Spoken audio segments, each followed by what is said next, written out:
교회에 우리나라에 들어온 우리 파송 선교사님들이 몇 분 있는데 제가 이렇게 좀 찾아보니까 우리 선교대의 저녁 집회 때 그 말씀을 전할 분을 제가 이렇게 여러 가지를 고민하면서 찾았는데 3명이면 딱 좋겠는데 제가 아무리 봐도 한 2분밖에 저녁 집회에 서서 말씀을 전할 수가 없더라고요. 내가 사실 오늘 여기 쓸 것도 아닌데 그 3명이 딱 됐으면 저는 좀 가볍게 벗어날 수 있었는데 그게 잘 안 됐어요. 그래서 어쩔 수 없이 내가 첫날을 서야 되겠구나. 마지막 날을 쓰는 것보다는 그래도 첫날 쓰는 게 좋겠다 하는 생각을 가지고 오늘 제가 말씀을 전하게 됐습니다. 오해 없으시기 바랍니다. 네. 제가 이거를 해놓고 나서 오늘 새벽 기도를 마치고 하루 종일 씨름을 했습니다. 제가 이렇게 설교 준비할 때 아주 이렇게 오래 걸리지 않는데 이건 무진장 힘들더라고요. 제가 준비하면서. 그래서 또 내일 새벽도 있고 뭐 계속 또 제가 해야 될 일이 있어가지고 고민하면서 오늘 이 말씀을 준비했습니다. 그 우리 교육자들도 티셔츠를 입고 또 스태프들도 티셔츠를 입었는데 제가 나오기 전에 티셔츠를 입고 이걸 이렇게 걸쳐 보니까 영 안 어울리더라고 제가. 그래가지고 제가 그래도 좀 그런 감각이 조금은 있습니다. 네. 그래가지고 벗었어요. 다시 제가 안에다가 받쳐 입었다가 티셔츠를 벗고 그래서 이걸 입었어요. 그냥 제가 봤을 때. 그래서 우리 교역자들이 제가 들어올 때 저보러 왜 티셔츠를 안 입냐고 그러더라고. 네. 입었는데 안 어울려서 여러 가지가 그래서 제가 벗었습니다. 우리가 베드로전서 1장을 읽었는데 잘 알고 있지만 베드로전서는 사도 베드로가 썼습니다. 사도 베드로는 우리가 알고 있지만 예수님으로부터 부름을 받은 첫 번째 제자이죠. 물론 그와 그의 형제 안드레가 예수님의 부름을 받았지만 그리고 그는 예수님의 뒤를 늘 쫓았던 사람입니다. 예수님과 3년 동안 동행했던 사람입니다. 복음서에는 예수님의 12 제자를 기록하고 있는데 늘 맨 앞에 기록이 됩니다. 베드로가. 그만큼 베드로는 복음에 대한 열정을 갖고 있었고 또 예수님에 대한 사랑이 깊었던 사람입니다. 오순절 성령 강림 때 그가 성령을 받고 그리고 예루살렘 거리로 나가서 예수는 구주다. 예수님은 구세주다를 선포할 때 무려 한 번에 3,000명이나 되는 사람이 예수님을 구주로 영접하게 되었고 그 결과 예루살렘에 초대교회가 세워지게 되죠. 그러니까 베드로는 예루살렘에 세워진 초대교회 설립자라고도 할 수가 있습니다. 그러니까 설립한 목회자입니다. 베드로는 보통 우리가 교회를 개척하고 그리고 초대 그 개척할 때 시작한 초대 목사님을 설립 목사라고 부릅니다. 파운딩 패스터라고 부르는데 베드로는 바로 그런 사람입니다. 우리가 다 흠모하는 예루살렘 교회 그것을 세운 사람이에요. 베드로는 예수님이 돌아가시고 부활하신 후에도 계속해서 복음을 전하다가 네로 황제 시대 때 순교당한 것으로 알려져 있습니다. 그는 주후 64년부터 68년 사이에 로마에 있었고 그리고 로마에서 그 네로에 의해서 죽임을 당합니다. 우리가 알고 있지만 로마에 가면은 바티칸에 가게 되고 그리고 베드로 대성당을 보게 됩니다. 제가 수년 전에 우리 교회 그 성지 순례팀하고 그 로마에 들어가서 바티칸에 갔는데 사람이 얼마나 많든지, 네. 제가 한 20년 전에 갔을 때보다도요 너무 사람이 많은 거예요. 줄 서는데도 상당한 시간이 걸립니다. 근데 그 베드로 대성당의 중앙 제대 강단이죠. 그 밑에가 바로 베드로 무덤이 있잖아요. 네. 그 베드로 무덤 위에 베드로 성당을 졌는데 그 베드로 무덤 위에는 중앙 제단이 있어요. 제대라고 부르는데 가톨릭에서는 베드로 성당이 무려 한 160년 동안 진 거 아닙니까? 네, 그래야지 물건이 나와요. 우리 개신교처럼 1년 만에 짓고 2년 만에 져가지고는 그거는 물건 예배당 그렇게 오랜 세월 동안 그 존경을 받을 만한 가볼 만한 그런 예배당이 사실 나오기가 힘들죠. 네. 우리는 예배당 한번 지면 건물 한번 지면 뭐 한 1년 혹은 1년 반쯤 걸려서 짓죠. 이 100주년 기념관도 공사를 시작해서 입당할 때까지 1년 한 5개월쯤 걸렸어요. 이 지금 우리 기념관이. 근데 베드로 대성당은 무려 160년 정도 걸렸거든요. 그 베드로가 순교를 당하는데 그때는 참 험악한 그런 시대였습니다. 초대교회들이 정말 많은 핍박을 받을 때였습니다. 그때 그 베드로 사도가 베드로 전서나 베드로 후서를 쓰는 거죠. 그러면서 어렵고 힘든 상황에 있는 핍박 가운데 있는 많은 성도들을 향해서 소망을 주는 믿음 안에서 소망을 주는 그런 말씀을 전하는 겁니다.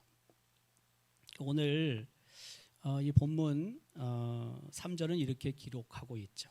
우리 주 예수 그리스도의 아버지 하나님을 찬송하리로다. 그의 많으신 긍휼대로 예수 그리스도를 죽은 자 가운데서 부활하게 하심으로 말미암아 우리를 거듭나게 하사 산 소망이 있게 하시고. 소망이라는 것은요, 우리가 그 어떤 좋은 일이 이루어지기를 기대하거나 바라는 것을 뜻합니다. 이게 소망이에요. 근데 소망은 두 종류가 있어요. 크게 나누면 하나는 세상의 소망이 있어요. 세상의 소망은 그 인간적인 바람이에요. 막연한 인간의 기대, 인간의 바람이에요. 근데 믿음에 근거한 소망이 있어요. 그것은 하나님으로부터 올 것을 확신하는 바람이에요. 분명한 근거를 갖고 있는 바람이에요. 왜? 믿음 안에서 하나님의 뜻을 생각하며 하나님께 구하는 거거든요. 그래서 세상의 소망은 흔들려요. 하지만 믿음에 기초한 소망은 어떤 상황 속에서도 흔들리지 않아요. 결국에는 하나님께서 분명하게 이루실 것을 확신하기 때문에 그 믿음을 가지고 그 흔들림을 넘어가요. 오늘 베드로 사도가 편지를 하면서 예수 그리스도가 산 소망이라고 얘기를 하잖아요. 산 소망이라는 것은 영어 성경은 그렇게 번역을 해요. Living hope라고 번역해요. Jesus Christ is a living hope. Living hope, 산 소망. 살아있는 소망이라는 거예요. 산 소망과 반대는 죽은 소망이겠죠. 근데 죽은 소망이라는 게 좀 어감이 이상하긴 한데, 죽은 건 아무것도 아니에요. 힘이 없어요. 죽은 거는 움직이는 것도 아니에요. 죽은 것은 능력도 없어요. 근데 예수 그리스도는 부활해서 우리에게 산 소망이 된다고 베드로 사도가 말해요. 사실 베드로는 우리가 알고 있듯이 예수님을 3번이나 부인했던 사람이에요. 그리고 그는 예수님이 재판 받을 때 멀찌감치 떨어져서 그 재판의 현장에 있었던 사람이에요. 예수님이 십자가에 달리실 때 베드로는 그곳에 있지도 않았어요. 하지만 베드로는 예수님이 부활하셨다는 소식을 들었을 때 그 무덤으로 갔던 또 사람이기도 해요. 제자들이 두려워서 한 집에 들어가, 보통 마가의 집이라고 얘기를 하는데, 그 한 집에 들어가서 문을 걸고 있을 때 예수님께서, 부활하신 예수님께서 찾아오시잖아요. 다 두려워하고 있었잖아요. 그래서 예수님께서 찾아오셨을 때 부활하신 예수님을 처음으로 베드로도 만났죠. 그러니까 예수 그리스도가 부활하셨다는 사실을 베드로는 분명하게 체험한 사람이에요. 그래서 그가 이렇게 말할 수 있는 거예요. 예수님은 부활하셨고 그 부활하신 예수님은 우리의 산 소망이 된다. 산 소망이 된다는 것은 다른 뜻이 아니에요. 정말 생명력 있는 소망이 된다. 분명한 소망이 된다. 그저 그냥 우리가 막연하게 생각하고 막연하게 그냥 기대하고 막연하게 바라는 게 아니다. 죽음에서 부활하신 예수 그리스도는 유일한 우리의 소망이 된다. 그것을 말하고 있는 거예요. 어느 누구도 죽음에서 죽음의 권세를 물리치고 다시 살아난 사람이 없잖아요. 오직 예수 그리스도만이 죽음의 권세를 물리치고 다시 살아나셨잖아요. 아무도 없어요. 그래서 예수님이 소망이 되시는 거예요. 누구도 하지 못한 일을 예수님은 하신 거거든요. 그래서 우리는 그 예수 그리스도를 소망 중에 붙잡아야 하고, 그리고 그 소망을 통해서 이루시는 하나님의 일을 우리는 기대해야 한다는 거죠. 예수님이 십자가에서 돌아가시고 그리고 부활하지 않으셨다면 아무것도 아니에요. 모든 게 끝난 거예요. 우리 예수 그리스도 믿을 필요도 없어요. 아무리 성경에서 예수님이 구세주라고 말을 해도요, 그거 하나도 믿을 거 없는 거예요. 그냥 꽝인 거예요. 근데 예수님이 십자가에서 돌아가셨는데, 그 십자가의 돌아가심을 통해 우리가 죄에서 구원을 얻게 됐는데, 그걸로 끝났다면은 아무것도 아닌 거예요. 왜? 예수님이 죽음의 권세에 무너진 거거든요. 예수님이 죽음의 권세로부터 승리하지 못한 거거든요. 그러면 예수님보다 더 큰 위대한 놈이 있다는 거예요. 아무것도 아니에요. 예수님이 부활하지 않으셨으면. 근데 예수님은 십자가에서 돌아가신 후에 3일 만에 부활하셨거든요. 다시 사셨거든요. 이것은 우리에게 있어서 어떤 절망도 이겨낼 수 있는, 승리할 수 있는 그 예수 그리스도를 보게 하는 것이고, 결국에는 우리 삶의 자리에서 뭐 낙심, 뭐 슬픔, 뭐 이런 건 아무것도 아닌 거예요. 그 예수 그리스도만이 우리로 하여금 결국에는 승리하게 하신다는 것을 분명하게 하나님께서 보여주신 거란 말씀이에요. 그래서 예수님이 우리에게 생명력을 주는, 다시 생기를 북돋는 그런 산소망이 되신다는 거예요. 그 산소망이 되신 예수님은요, 우리를 위해서 하늘나라에서 우리를 위해 준비해 놓으신 것들이 있어요. 기업을 준비해 놓고 계세요. 오늘 본문 4절은 기록하잖아요. 썩지 않고 더럽지 않고 쇠하지 아니하는 유업을 있게 하시나니, 곧 너희를 위하여 하늘에 간직하신 것이라. 예수님께서 하신 말씀이 있어요. 제자들에게 그렇게 말씀하시잖아요. 예수님이 내가 더 이상 여기 있을 수 없다. 나는 이제 아버지께로 가야 한다.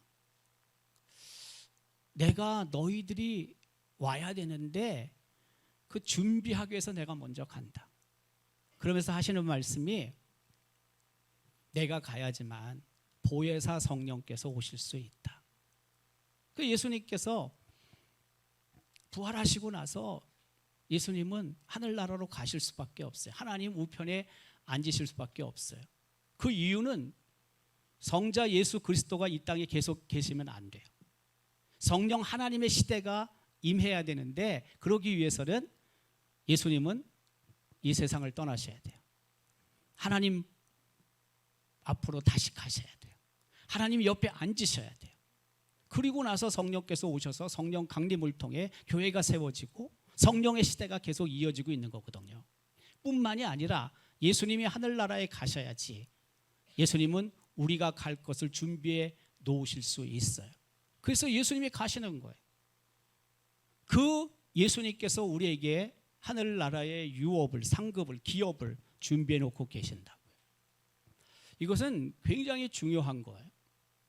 우리 삶의 자리에서 예수님이 이 세상에 2000년 전에 오셨고 우리를 위해서 구속하시기 위해서 피를 흘리셨고 그리고 예수님이 하늘나라에 다시 가셨는데 그것은 예수님이 하신 모든 일들이 나를 위한 일이고 우리를 위한 일이고 우리 자녀들을 위한 일일 뿐만이 아니라 다시 또 하늘나라에서 우리가 가게 될 그 하나님 나라에서 준비하시기는 것을 계속해서 이어가고 계신다는 거예요.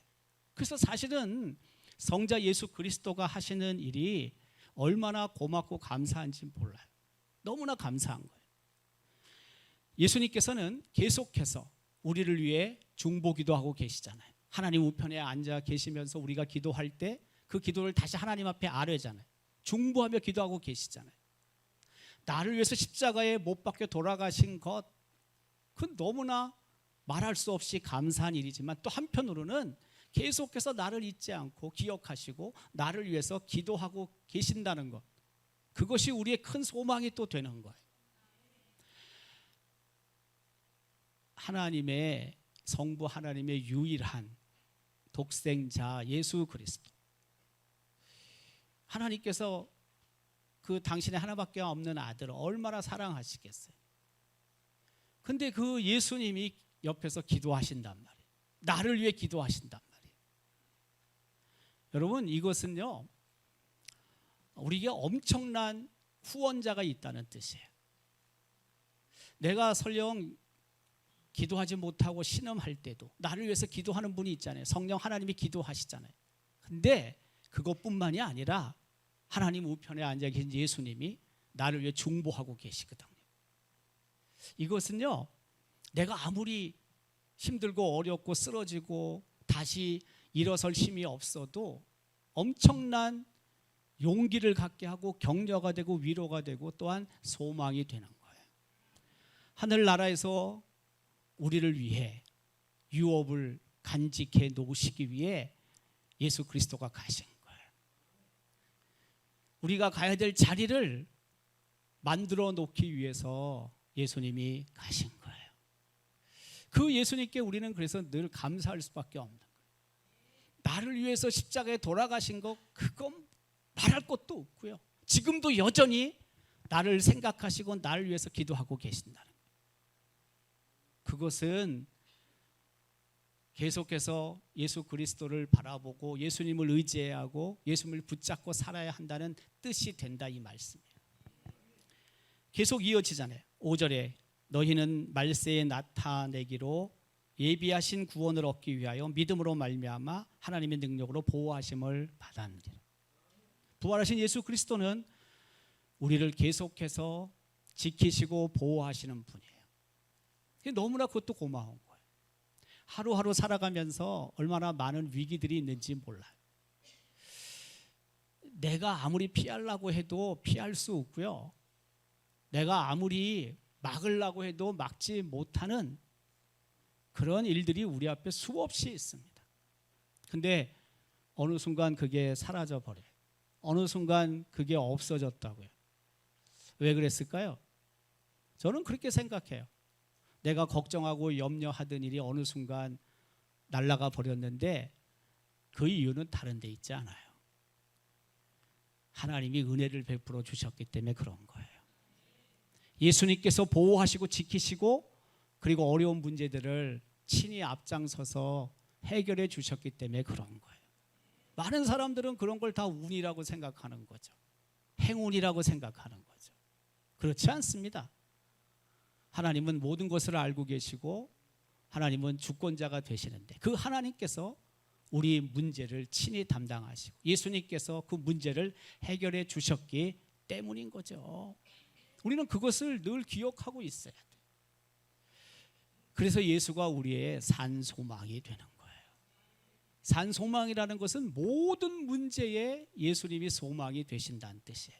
꼭 신앙적인 문제만이 아니라 우리 삶의 자리에서 예수님은 능력으로 임하시고 또한 은혜를 주실 뿐만이 아니라 그런 어려운 문제들로부터 우리가 벗어날 수 있도록 보이지 않는 곳에서 지키시고 보호하시는 분이다라는 뜻이란 말이에요. 그래서 산소망이신 예수 그리스도를 우리는 분명하게 붙잡고 살아야 한다는 거예요. 6절은 이어집니다. 그러므로 너희가 이제 여러 가지 시험으로 말미암아 잠깐 근심하게 되지 않을 수 없으나 오히려 크게 기뻐하는도다. 예수님을 산소망으로 품고 있는 사람도 간직하고 있는 사람도 시험을 받는단 말이에요. 근데 그 시험이 길지 않아요. 그 시험이 산소망이신 예수님을 이길 수가 없어요. 산소망이신 예수님을 붙잡고 나아갈 때 결국에는 우리 안에 하나님이 주시는 감사와 기쁨을 누릴 수 있다는 거죠. 잠깐 근심하게 되지 않을 수 없다. 시험은 잠깐이라는 거예요. 그러나 장차 우리에게 나타날 영광은 그거와 비교할 수 없잖아요. 그래서 우리는 하나님 나라를 사모해야 되는 거예요. 사랑해야 하는 거예요. 기대해야 되는 거예요. 바라보고 나아가야 하는 거예요.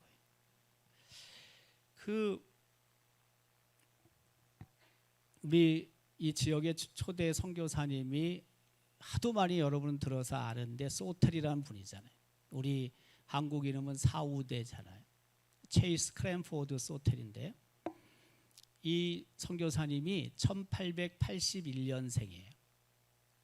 우리나라에 들어온 것은 1907년 9월 달에 한국에 들어왔어요. 그리고 이분은 대구 선교부로 처음에 갔어요. 그리고 안동 선교부 초대 선교사가 됐어요. 한국에 들어오고 대구에 있었으면 좋았을 텐데 안동 선교부가 세워지면서 이분이 안동으로 자기가 가겠다고 해서 온 사람이에요. 나이도 어리죠. 네. 안동 선교부가 1908년도에 시작을 하고 그리고 1909년도에 본격적으로 시작이 됐거든요. 그러니까 1881년생이니까 28살 때 안동에 온 거예요. 이분이. 와서 얼마 안 돼가지고 순회 선교여행을 떠났다가 이분이 장티푸스에 걸리잖아요. 장티푸스에. 그래가지고 안동에는 뭐 성서병원 전신이 있긴 했지만 그러나 뭐 너무 열악하니까. 네. 그래서 대구로 가잖아요. 대구 동산의료원으로 가는 거예요. 이분이. 근데 대구 동산의료원으로 갈 때도 좀 빨리 갔으면 좋은데 우리가 알고 있듯이 말을 타고 가지 않고 조랑말을 타고 갔대잖아요. 조랑말을 타고 간다는 무슨 뜻이냐면요. 전략한다는 뜻이에요. 선교비를 전략한다는 뜻이에요. 그래서 하루 만에 갈 수 있는 거리를 2박 3일 만에 갔다는 거 아닙니까? 또 조랑말을 타고 가면서 몇 번 떨어졌대요. 예. 대구에 가서 호전이 있었어요.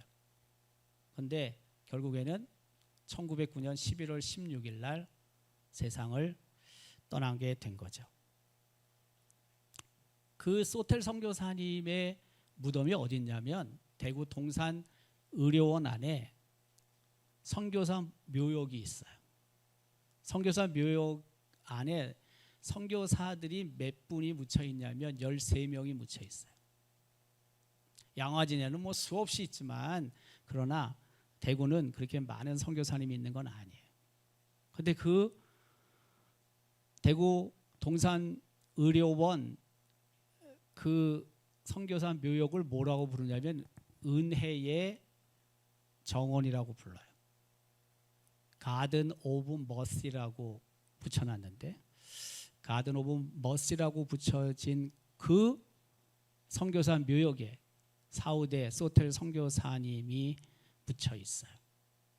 근데 그 묘비가 뭐냐면 묘비 안에 묘비에 적혀 있는 게 뭐냐면 I'm going to love them. I'm going to love them. 이 them은 코리안이에요. 코리안즈. 나는 내가 비록 죽었지만 호흡이 끊어졌지만 나는 계속해서 이 나라 사람들을 사랑할 것이다. 저는 이 땅에 머물다가 이 땅에서 죽은 여러 선교사님들을 보면서 안동과 관계없는 선교사님들은 제가 별로 관심이 없고요. 네. 여기와 관계 있는 선교사님들을 제가 보면서 느끼는 게 있습니다. 참 이 땅을 사랑한 사람들이다. 그리고 참 험악한 곳에 이분들이 와서 험악한 생활을 했는데 그러다 보니까 애들도 뭐 10일 만에 죽고 아까 얘기를 했잖아요. 오전에 제가 새벽에 오월번 선교사님의 첫째 아들 하비 토마스 웰본은 태어난 지 10일 만에 죽었다고. 10일 만에. 아들도 죽고 딸도 죽고 와이프도 죽고 자신도 죽고. 근데 그들이 이 땅에 와서 그렇게 위험한 선교 사역을 왜 했을까? 왜 했을까? 다른 거 뭐 있겠어요? 예수님이 전해지지 않으면 이 땅의 사람들은 영원히 죽으니까. 살 수 없으니까. 영생의 복음, 구원의 복음을 듣지 못하면 영원히 죽으니까. 그래서 그들이 온 거예요. 여러분, 그들이 올 때 1900년대, 1910년 혹은 1890년대에 한국에 들어올 때요. 그들이 다 대학 출신입니다. 대학 나오고 신학대학원 3년을 하고 대개 다 온 거예요. 근데요, 미국도요. 1900년, 1890년, 1910년 요때 4년제 대학 나온 사람이 많지 않습니다. 거기다가 대학원 3년을 더 한 사람은요, 더 떨어집니다. 그들은 하나님의 부르심, 선교사로 부르심, 소명이죠. 그리고 하나님께 주신 사명, 미션이죠. 그것을 거부하지 않은 사람들이에요. 그리고 그 당시만 하더라도 한국 땅은요, 가장 좋지 못한 선교지였어요. 가장 열악한 선교지였어요. 근데 그들이 와요. 생명의 복음, 구원의 복음을 전하기 위해 와요. 근데 올 때 그들이 겁이 안 났겠습니까, 여러분? 지금도 우리가 좀 험악한 나라 여행을 혹 가려면 겁나요, 겁나. 예. 여러분, 그냥 뭐 자유롭고 웬만큼 뭐 시설이 다 갖춘 데 가는 거는 별게 아닌데요. 굉장히 힘든 나라들, 이런 나라들을 가려면은요, 일단 좀 마음이 위축됩니다. 위축. 예. 뭐 요즘 굉장히 여러 나라들이 비자를 강화하고 있는데 우리나라 비자는 뭐 그냥 프리패스하는 데가 많았잖아요. 근데 꼭 요새는 또 그런 것도 아니에요. 아프리카 같은 나라는요, 가려면 비자를 다 받아야 돼요. 비자비도 비싸요. 비자 피가 뭐 어떤 데 한 200불씩 해요. 비자 내가 하나 얻는데, 인터넷으로 온라인으로 하나 얻는데. 근데 이 나라가 그 당시만 하더라도 그렇게 오려고 하는 게 아니에요. 우리나라에 온, 한국에 온 선교사님들을 보면요, 적지 않은 수가 원래 다른 나라 갈래다가 갑자기 변경이 돼가지고 한국으로 온 사람들이 여러 사람 있습니다. 그 중에 한 사람이 언더우드 선교사입니다. 언더우드 선교사도 원래 한국에 올라올 사람이 아니에요. 예.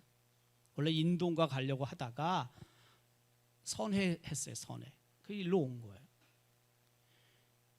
우리 안동에 들어온 선교사들 중에도 마찬가지예요. 그들이 들어올 때 겁이 났을 거예요. 저는 그렇게 생각해요.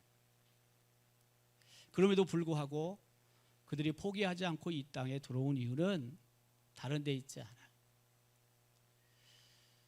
유일한 산 소망인 예수 그리스도를 반드시 전해야 하겠다.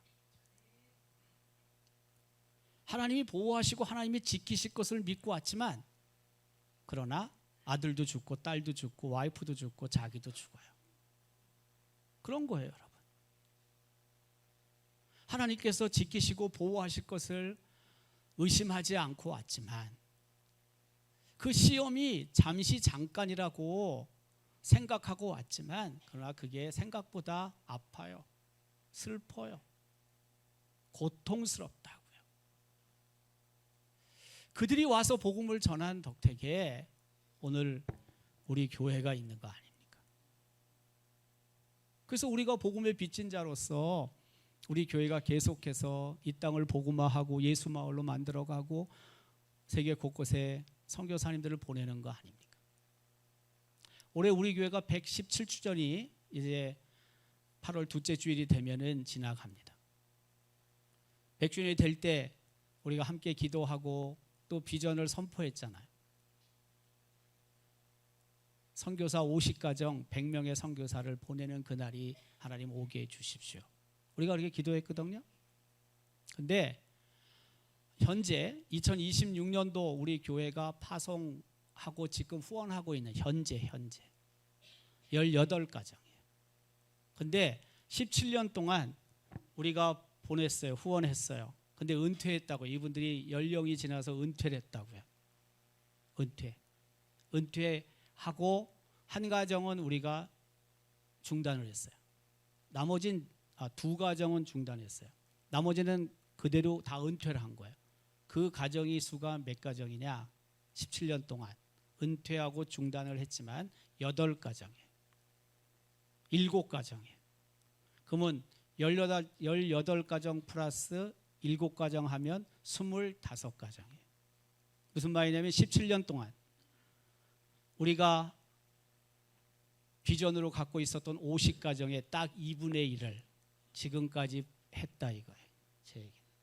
여러분 쉬운 거 아닙니다. 저는 어쨌든 우리 교회가 50가정 100명의 선교사를 보내는 그 과업을, 어떻게 보면 비전을 우리 세대에 이루기를 참 바라고 있습니다.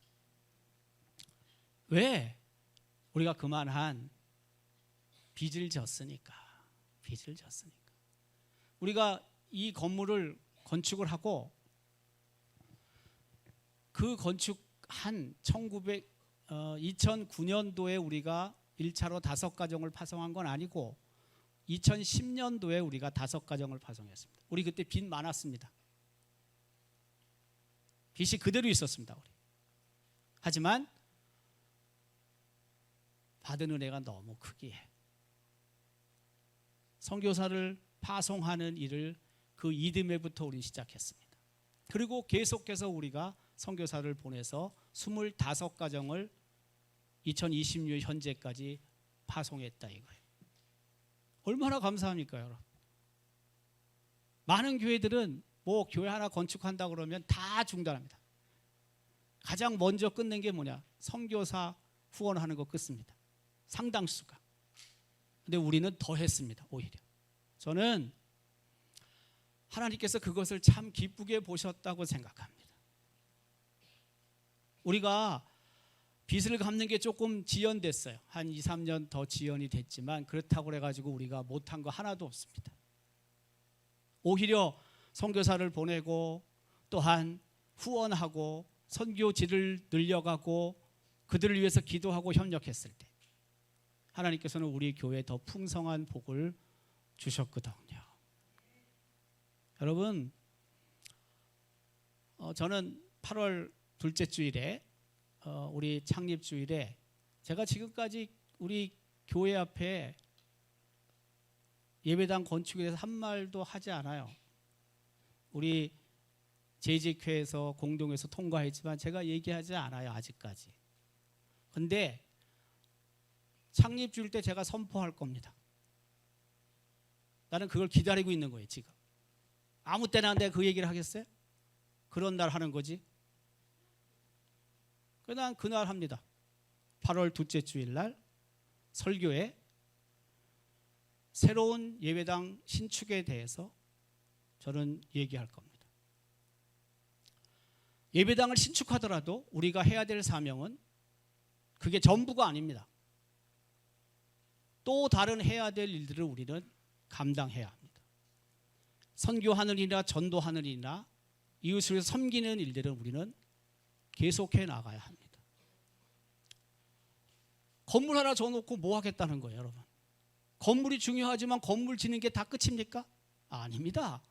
건물은 사역을 위해서 필요한 하드웨어예요, 하드웨어. 건물은 건물대로 가야 되지만 그러나 하나님께서 우리에게 주신 사역, 컨텐츠는 컨텐츠대로 계속 이어가야 하는 거예요. 두 개가 함께 합쳐질 때 하나님의 교회가 더 힘을 갖고 나아갈 수 있는 거죠. 선교사들을 보내고 후원하는 일, 그것은 예수님이 산 소망이라는 것을 전달하는 것입니다. 예수님 밖에는 소망이 없다는 것을 세계 곳곳에 알리는 행위입니다. 하나님께서 우리 교회를 그렇게 사용하시는 게 얼마나 감사합니까, 여러분? 너무 감사한 겁니다. 그 일을 우리는 중단해서는 안 되는 것입니다. 계속 이어가야 하는 것입니다. 우리의 삶의 자리에서 예수님이 언제 오실는지 우리는 아무도 모릅니다. 그렇지만 예수님이 오시는 그날까지 교회에게 주어진 사명, 우리의 성도들에게 하나님이 주신 사명, 우리는 그것을 열심히 감당해 나가야 하는 거예요. 소텔 선교사가 호흡이 끊어졌지만 그럼에도 불구하고 그의 선교지 한국, 그 중에서도 안동, 경상북도 북부 지역에 있는 지역민들을 나는 사랑하지 않을 수 없다. 나는 계속 사랑할 수밖에 없다. 그래서 그 이후에 선교사가 계속 들어오는 거예요. 소텔 선교사가 죽고 들어온 사람이 누구냐면 우리가 잘 알고 있는 권찬영 선교사님이에요. 후임자가 권찬영 선교사님이에요.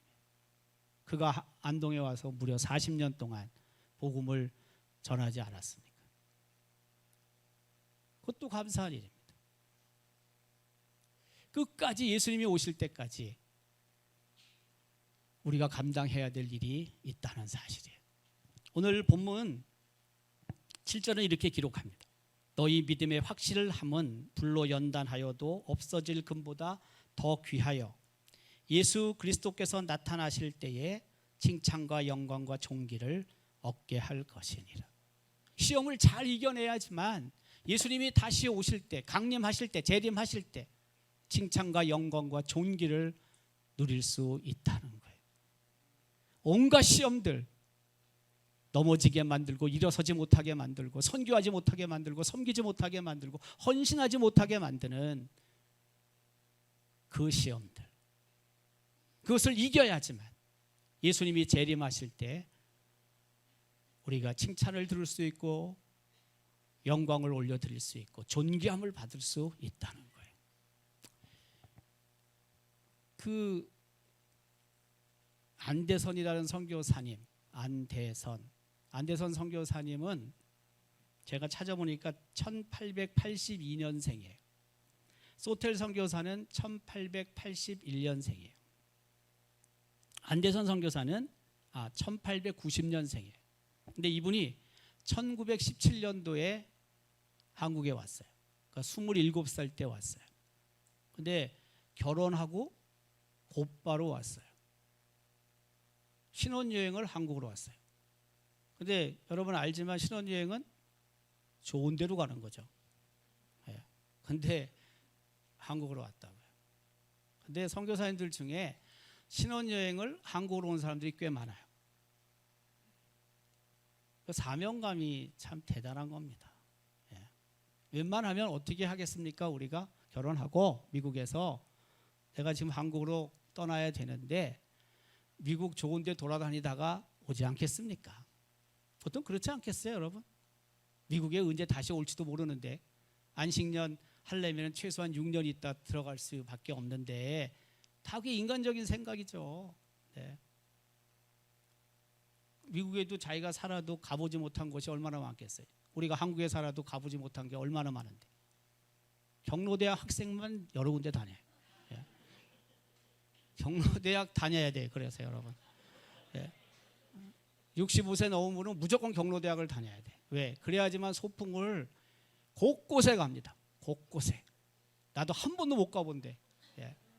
여러분 뭐 어디를 여러분이 그렇게 많이 가봤겠어요? 한국에 별로 못 가보지. 결혼을 했다고요. 20대에 했다고요. 그것도 옛날 결혼은 일찍 하는 편 아닙니까? 25, 24, 26 이때 결혼했어요. 그러면 뉴욕도 가볼 수 있고 그 당시 큰 도시 다 마찬가지죠. 로스앤젤레스도 가보고 싶고 다 그런 거 아니겠어요? 유명한 곳 가보고 싶지 않겠어요? 근데 되게 그렇게 안 하더라고 이분들이. 추적해 들어가 보면은요 그렇게 안 해요. 결혼하고 곧바로 샌프란시스코에서 배를 타고 일본으로 와서 한국으로 들어와요. 이분도 그랬어요. 안대선 선교사도. 안대선 선교사 와이프 이름이 뭐냐면 릴리안 엘리자베스 비드 앤더슨이에요. 이분의 한국 이름이 안의리예요. 의리가 있어요. 그래서 안의리. 근데 안의리가 남편하고 나이가 거의 비슷해요. 1934년도에 우리나라에서 죽어요. 안의리, 엘리자베스 앞에 릴리안, 엘리자베스, 비드 앤더슨. 1934년도에 죽는데요. 심장마비로 죽었어요.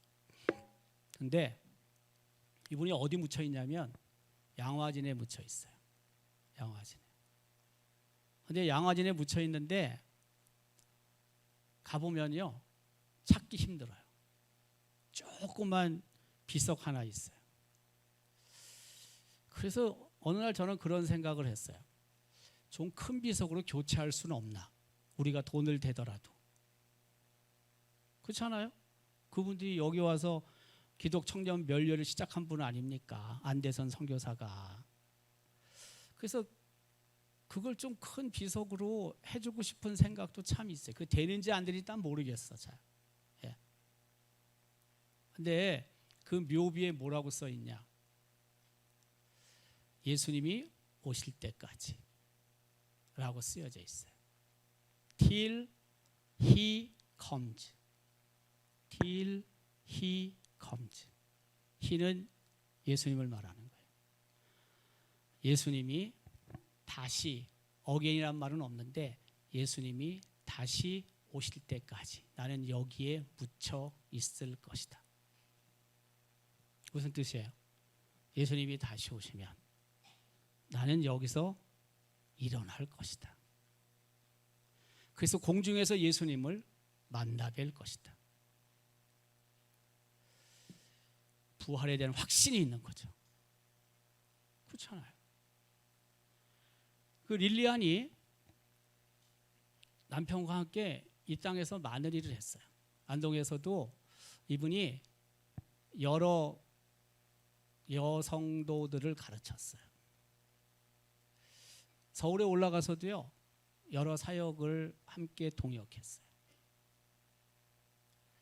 그러다가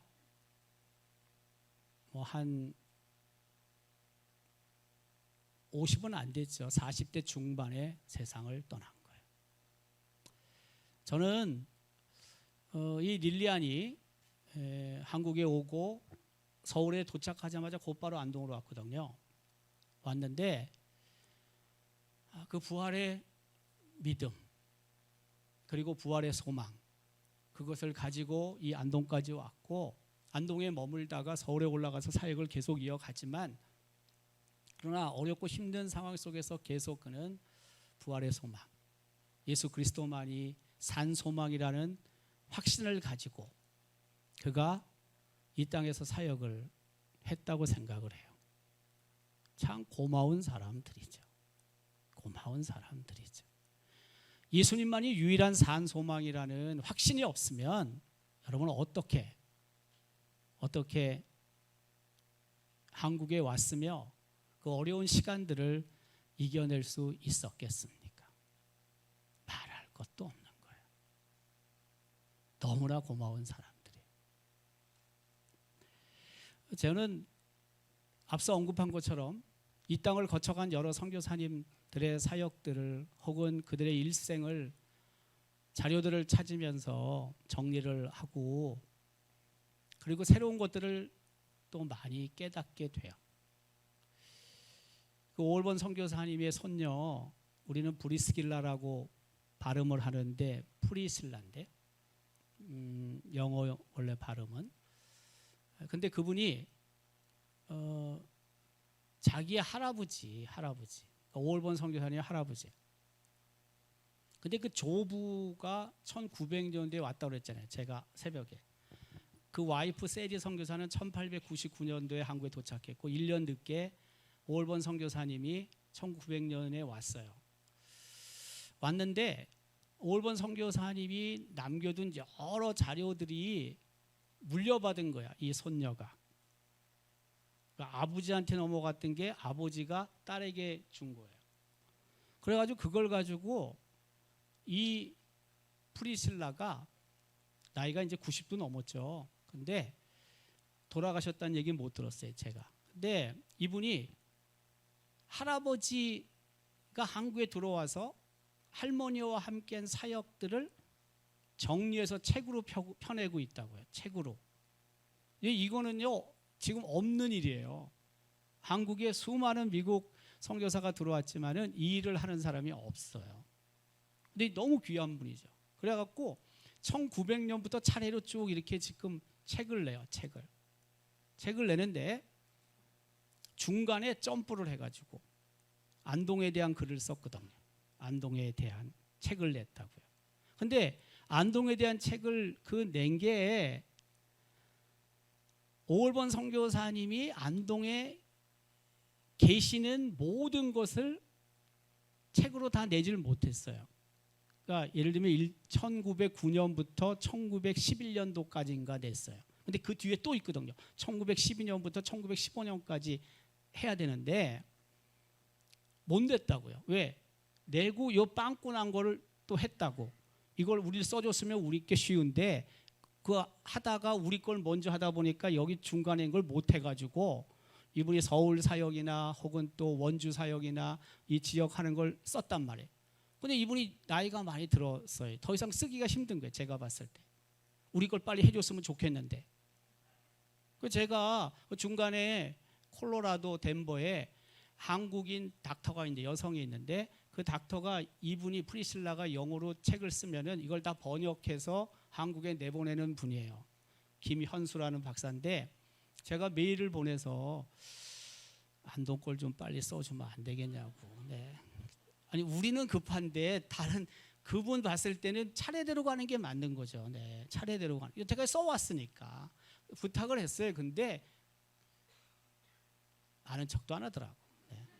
네. 나는 포기했어요.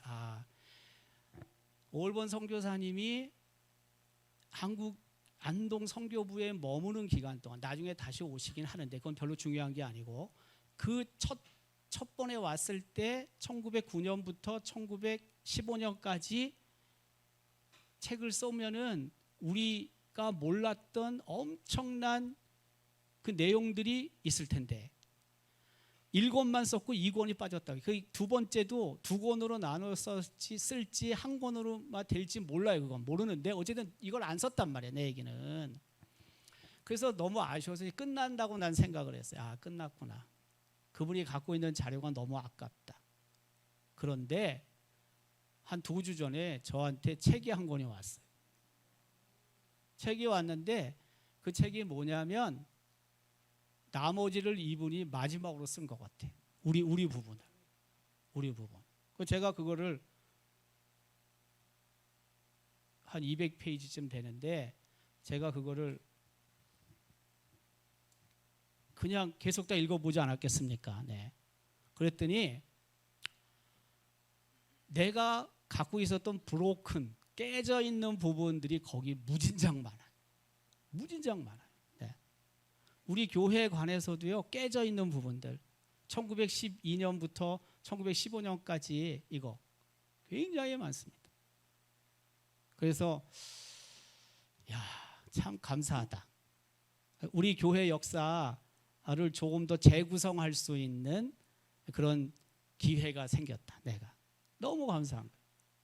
예를 들면 16칸짜리 우리 예배당이 1910년도 10월 달에 입당하게 되는데 그게 한 27평쯤 돼요. 27평. 근데 여기에 우리가 알지만은 여기에 예배당을 짓잖아요. 2번째 예배당. 이게 몇 평이냐? 거기 보면 나와요. 58평이에요. 56평? 네, 56평, 56점 몇 평 돼요. 여기 진 게. 이것도 정확한 게 아니었다고 우리 80년사 같으면 몇 척 곱하기 몇 척으로 나와서 이게 정확하지 않은데 그 정도쯤 돼요. 여러 자료들이 많아요. 그 안에. 올본 선교사님도 이 땅에서 죽은 사람이에요. 여기서 죽었어요. 1928년도에. 네. 왜 죽었어요? 이 땅을 사랑하니까. 죽으면서도 끝까지 하늘나라에 대한 소망을 갖고 있었던 사람이에요. 선교사들이 다 그랬어요. 오직 예수 그리스도만이 구세주다. 오직 예수 그리스도만이 유일한 소망이다. 그것도 산 소망이다 라는 확신을 가지고 그들이 이곳에서 사역을 감당하다가 모든 것을 마치고 미국으로 돌아간 사람도 있고 사역을 진행하다가 이 땅에서 죽어서 묻힌 사람도 있는 거죠. 그 중에 하나가 바로 인노절 선교사님 아닙니까? 인노절. 경안고등학교 정문 바로 옆에 인노절 선교사는 안동에서 죽었습니다. 이질로 죽었습니다. 41세에 죽었습니다. 그래서 그 광성교회 바로 뒤편 거기에 3개의 묘역이 있는 거 아닙니까? 저는 이런 선교 대회를 통해서 우리가 다시 한번 분명하게 확인해야 될 것이 있다. 선교사님들의 사역으로 그 선교 혹은 복음 전파가 끝난 게 아니다.